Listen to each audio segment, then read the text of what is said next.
5 mindfulness techniques for busy entrepreneurs and professionals. So, a few years ago, I was working in an addictions clinic. And what I would do there is I would provide groups to people that are struggling with all types of addictions, whether it be alcohol, pills, marijuana, oxycodone, anything you think of, heroin, the worst of the worst. And I remember one day thinking to myself, hey, I should try something new with this group of people because I thought that if I try something new with them, I may get new results. So I had this idea to take them all to the beach to do yoga. Yoga is a great mindfulness technique. It's a great mindfulness strategy, if you will, but also it's a great exercise for anyone. And my goal for them was to help them to find mindfulness or to use mindfulness to help them find a deeper sense of self, to find something to help keep them grounded. So when those waves of addictions, when those waves of cravings came, they'll be able to lock in and ground themselves and not be swept away by their addictions. So we go to the beach and we're doing the yoga. And honestly, a few of them weren't just into it. A few of them, kind of straggled off. They went over to the beach, kind of went off in their own groups and started talking and things like that. But a few of them did stay. And I remember at the end of the event, the yoga instructor came to me and said, hey, I know that it can be tough teaching people mindfulness, but there's one thing that I want you to remember. And I asked him, I said, what is that? She said, the most important time to do mindfulness is actually when you feel you don't have time to do mindfulness. And I thought that was very intriguing. I thought that was very insightful. And I want you guys to think about it. The moments where you feel that you're too busy to stop and take 2 minutes to breathe, that is actually a sign that you need to take 2 minutes and breathe. Think about it. We all are persuaded by the idea that we don't have time, right? 24 hours in a day is not enough. But believe it or not, if you pause, if you really stop and just ask yourself, or even stop and notice your thoughts, notice the weather, notice your breath, you actually start to see things will slow down. Things will slow down so much that you actually be able to prioritize what it is that you should be doing and not doing, thus giving you more time within your schedule. But the thing is a lot of people get so caught up in their mind that they can't focus. They find themselves running around like squirrels, chasing another nut, chasing another task, chasing another activity that may be meaningless. And that is the whole purpose of mindfulness. And the purpose of this episode is I want to help busy entrepreneurs and professionals to use mindfulness to help them find peace within their busy schedules. When you're feeling like you're busy, when your mind is all over the place, when you're consumed by anxiety, it's hard for you to be your best self. It's hard for you to be as productive as you would like to be. And mindfulness is a great way to lock in so that you can put your best foot forward. If you watch The Last Dance with Michael Jordan, you will see in the 6th and final episode that he talked about how Phil Jackson, who was the coach, brought in a mindfulness guru to help teach the team mindfulness. Now think about this, guys. This is back in the 90s, right? Like the whole idea of mental health and mindfulness was things that they thought hippies did or things that they thought only crazy people needed to do. But what they did was they found a way to find peace within the chaos. And this chaos at the time was the Utah Jazz. Because at that time, playing in Utah was one of the loudest and most scariest places to play. It was very, very hard. But because the Bulls had a great sense of self, because they were able to practice mindfulness, they're able to go into Utah and win Game 6. And you know this as Michael Jordan hitting that famous shot. So this is what I want to help you guys to do. And before we get started, I want you guys to subscribe to this channel so that we get more information like this. So with that being said, let's go into the first mindfulness technique. So the first mindfulness technique is really simple. And my goal with these tasks is to help bridge, right, the gap between someone who is a novice with mindfulness to someone who, let's say, is a little bit more advanced. So in other words, I'm going to warm you guys up. So don't worry. First starting out, these techniques will be really, really simple. So this first one is called counting your breaths. And I've done this with a lot of my clients. And what I have them do is set a timer for 2 minutes. And then what they start to do is count their breaths. So every time they exhale, they'll count that as a breath. And my goal for them will be to count their breaths up until those 2 minutes are up. But here's the thing. If they ever lost track of the amount of breaths they were on, they would then have to start back over from 0. So think about it. You really have to be focused because when you get to the number 11, or when you think you're at number 11 and you can't remember, you have to start back over from 1. And the goal is to see how far they can get without having to start back over. I've had some clients whose mind was just so busy, they can only get up to number 8. I've had other clients who were so at peace, so calm, so focused, They're able to get up to number 25. This is a task that I want you guys to do. And the beautiful thing about this is that you can do it anywhere.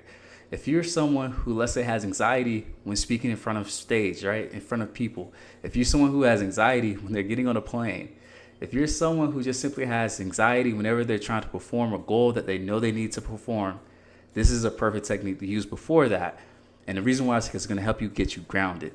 It's going to help you take all your thoughts that are focused in the future, and it's going to help you to focus in the right here, right now, present. And that's the whole goal with mindfulness, is how do I lock in to this moment and let go of any other future moments that I'm thinking about? Because anxiety comes when you're focused on the future and all the things that could go wrong. And the best way to find mindfulness is here in the present. So what I want you guys to do, and again, you can do this on your own, you're going to actually set a timer for 2 minutes, and then you're going to simply count your breaths. If you find yourself getting lost, you have to start back over. And that's technique number 1. Technique number 2. So this one I really love because I love music. And if you love music, you're going to enjoy this technique as well. So what I have clients do is to pick one specific song. Sometimes I tell them you can pick a song that is a jazz song, or maybe like a peaceful song, like a meditation song, something that has a lot of different instruments. And what your goal is to do is to first start listening to the music, right? Just like you always do. But as you know, there's a caveat. As you're listening to the music, your goal then would be to focus on one specific instrument throughout that whole symphony of instruments. So if you're listening to jazz, as you know, sometimes there's a piano, sometimes there's a trombone, if you will, right? What you're going to do is focus on that one instrument for, let's say, 15 seconds. And your goal is to be able to lock into that one instrument. And then after those 15 seconds are up, you're going to go back, you're going to focus on the entire song. And once you listen to the entire song for, let's say, 15 seconds or 30 seconds, you're going to pick another instrument to focus on. So this time, maybe it's the drums. And you're just going to go back and forth throughout that music, right? Just listening to different instrument, song to different song, okay? Now, why do we do this? Well, the goal is simple. We want to help develop an ability to lock in and focus on a specific task, a specific thing. So I want you to think about it like this, right? And again, if you're a public speaker, this will help you. So if you're up and about, you're in front of stage of, let's say, 5,000 people, right? And that's a lot. What you may find helpful is to pick one member in the audience and just speak to them. You're going to speak to them and focus on them just like you've done every day of your life, instead of focus on the idea that there's 5,000 people in this room, because that's going to overwhelm you. But if you feel like you're speaking to one person, it's going to feel like you're speaking like you normally do. It's nothing new, right? Now, let's take another example. You may find yourself overwhelmed with all the tasks that you have to do for your business, or all the tasks that you have to do for your job, right? You may have people calling you, emailing you, but then again, there may be a 10-item to-do list that you have to do, and you look at your watch, it's already 6 p.m., so you're like, dude, where did the time go? Well, what would help you would be to let go of 9 of those tasks, let go of all the calls and emails that are coming, and just focus on one item. One would tell you that you could only focus on one item at a time anyway, so why not do that? There's a big myth about multitasking. People will say, man, I'm really good at multitasking. But what that does is it creates what's called decision fatigue. It's you jumping from one task to another, not staying in one long enough to be able to develop a sense of flow. It's that sense of flow that's going to help you to knock out that task and knock it out at a high level. But you can only do that when you're focused on one item at a time.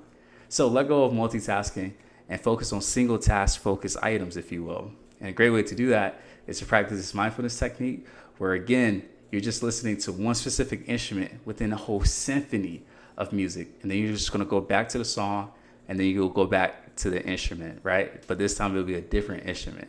So again, this is technique number 2. And again, what's great about all these techniques so far is that you can do it anytime, anywhere. Technique number 3 is called the body scan.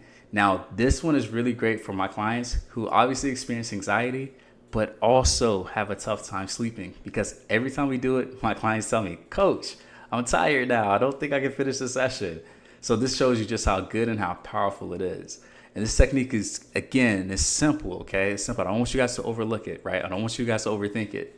So what you would do is you would simply find a nice, comfortable place to sit in or to lay down in. This could be in your bed or it could be in your chair.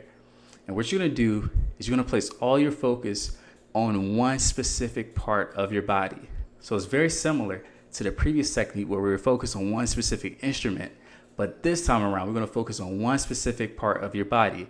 Now, the way we do this is that we start from the bottom of our body, so our feet, and then we work our way up to the top of our head. So what I tell clients to do is to simply focus all of your attention on your feet.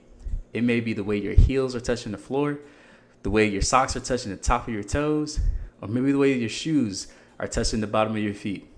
Whatever you want to focus on, just pick one place and just focus on that.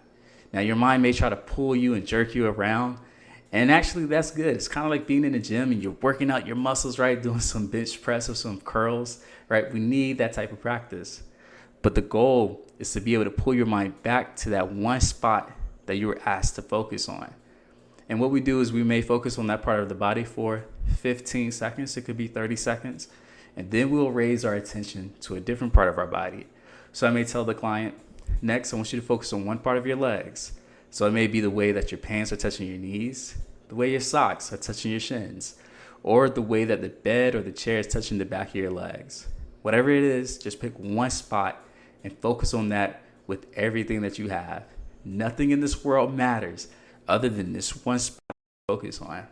So again, we'll focus on that for 10, 15, or 20 seconds, and then we'll move up to the body and to the torso.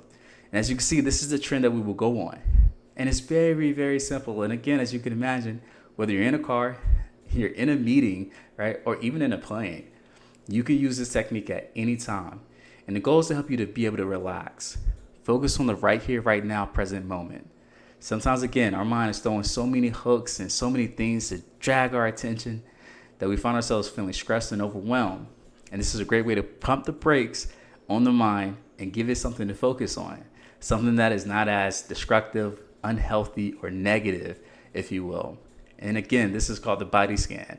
Now, if you have an iPhone, so if you have Apple Music, if you have Spotify, but also if you just have YouTube, you can easily type this technique in and you'll have a guided meditation to help you with this. And I typically tell my clients to practice this at least 3 times a week, right? 3 times a week as a way to get a good practice with it. And once you've listened to that audio 3 times a week, feel free to do it on your own. And that would actually be my task, or rather my challenge to you guys.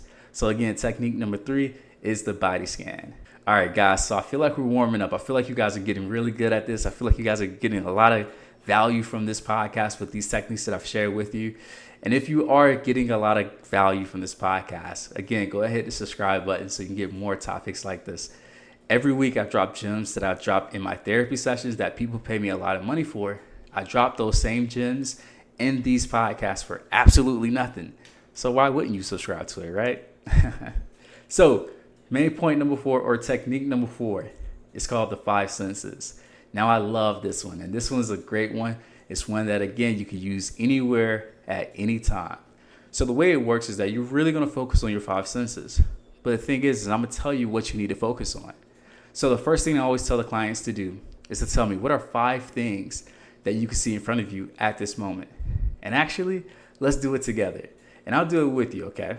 So at this moment, as you're listening to this podcast, whether you're going for a run, you're in the gym, you're driving in your car, or you're just sitting in your room, I want you to look and ask yourself, what are 5 things that I see in front of me at this moment? So for me, I see a pen, I see a water bottle, I see my phone, I see a camera, I see a computer, and I see a calendar. So those are my 5. Next, what are 4 things that you can physically feel? And as you're listening to this, if you take a moment and pause so they can catch up, so they can answer the questions, please do that. So what are 4 things that you can physically feel? So not an emotion, but things that you can physically feel. So for me, I can feel the watch on my wrist. I can feel the ring on my finger. I can feel the shirt on my chest. And I can feel the chair that I'm sitting on. All right. So that's 4. Okay. Next, you need to ask yourself, what are 3 things? Okay. 3 things that you can hear. So for me, I can hear the birds. I can hear my wife speaking. And I can hear the fan that's over me, right? Just simply buzzing around. All right. So there's 3. Next, what are 2 things that you can smell? All right. And as you can see, this is getting a little hard. So one thing I can smell is this room. And it's not because it has a bad odor. I just smell the room because it just smells unique. I think I have a Glade plug-in, if you will. So that's 1. The second thing is I can smell the iced tea that I was just drinking, okay? So I can still smell that on my breath, plus it's open, so I can smell that as well, all right? So again, 2 things that you can smell. And then the last thing is, what is one thing that you can taste? And that one thing I can taste is still the iced tea that I was drinking, all right? So again, if you need to take a moment to pause and answer those questions, please do that. Now, if you want to jazz it up, if you want to make this a little difficult for you, I would tell you to do this. Ask yourself, what are 5 yellow things that I can see? Or what are 5 circular things that I can see? This will definitely make it a little bit more challenging for you, and it really make you focus. And the reason why we want to do this is because, again, we want to have some type of anchor to use when our mind is being blown away. You can think of this as kind of like a boat that's sitting on the water, and there's a lot of bad winds. It's a lot of bad weather. It's raining, and it's getting real choppy. And the one thing that boat can do to help lock it in, to make sure that it doesn't get damaged, is by simply dropping an anchor. When it drops that anchor, the job of that anchor is not to make the wind stop, not to make the rain go away, but it's to simply lock that boat in until that storm has passed. That storm for you will be some of these thoughts that you have, some of these emotions that you feel, or it may be a situation that is happening to you. If you're able to drop your anchor and stay locked in long enough, that storm will pass. And then you can put your sails back up, you can lift the anchor back up, and then get back on your way. That is what mindfulness is, and that's what these techniques will do for you. So again, technique number 4 is the 5 senses. And then technique number 5, I'm so glad that you made it to the end. Because you made it to the end, it says a lot about who you are. It says that you're an action taker. It says that you're someone who really wants to learn mindfulness, and you're someone who really values being able to take these techniques and apply it to their life because you see it as being worth it. So congratulate yourself, and I'm glad that you made it this far. So technique number 5, it is a great one, and it's called Leaves on a Stream. And there's a great audio on YouTube that you can listen to this. So here's the idea of it. So first, you would imagine yourself sitting somewhere in a forest, or let's say even on the beach. And what you would do is first just simply notice all the things you can see, feel, taste, touch, smell. So again, the last technique that we did, the 5 senses, it really helps in this technique. So you will close your eyes and you imagine yourself being in this forest or being at the beach. And then what you would do is you would imagine seeing these little leaves coming down the beach, right? Coming down the water, coming down the river. And then what you would do is you would take any thought that you're having. So not just the positive or the negatives, but any thought that you're having. What you would do is you would imagine placing those thoughts on that leaf, and then watching that leaf carry that thought down the river until the point you cannot see it anymore, okay? Now, what does this do? This technique helps us to start to observe our thoughts and learn how to let them go versus fighting with every thought that we have. I've literally seen clients, and this is metaphorically, but I've seen clients jump in the water, metaphorically again, jump in the water and try to fight and tussle with every thought that comes down the river. And what ends up happening is they end up getting wet. They end up leaving the peaceful side of the beach or the peaceful side of the bank in the forest, and they end up getting all wet and dirty because they couldn't let these thoughts go. They just had to fight it. Now I want to ask you, which one seems more peaceful? Being able to sit on the bank and watch these leaves fall down the river, if you will, or jumping in the water, fighting all these thoughts or these leaves, right? Getting all wet. Like, that doesn't really sound fun. But yet that is what people are doing when they find themselves overthinking. And sometimes it's thoughts about their past. It can be thoughts about the future. It comes and it just jerks them out of the right here, right now, present moment. And the best way to get out of that is to use the leaves on the stream. These things that have happened to you, these thoughts that you think could happen, guys, they simply fall in comparison when it comes to your opportunities that you have right in front of you. You can only capitalize in your life and the things that you want in the right here, present moment. So why not bring your full self to this moment? And the best way to do that is, again, with the leaves on the stream. So again, you would imagine seeing these leaves and these lily paths going down the river, and just simply imagine placing these thoughts on that leaf and watching them flow by. For me, what I sometimes imagine is these little comic bubble scripts, right? So if you ever read old comics or even seen a movie, if you will, like an old movie, you have these comic bubbles, if you will. What I do is I imagine seeing the thoughts on these bubbles and then placing that bubble on a leaf and watching it float by. So you can use that to really help you.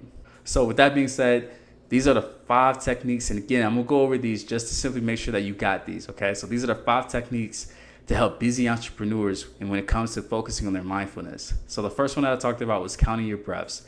It's real simple, guys. The second one is meditating on the music. So you're going to focus on different instruments throughout that music. The third one is the body scan. And again, that's a great one if you ever find yourself wrestling with sleep late at night.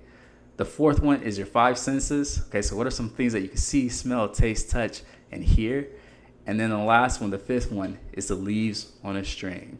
These 5 techniques, if you use them, they'll help you to get out of any jam that you may find yourself in, and it'll help you to find the peace and the confidence that you need in order to put your best foot forward and perform at the level that you want to perform at. So this is Coach Wells. I'm a licensed therapist, and thank you for checking out this episode.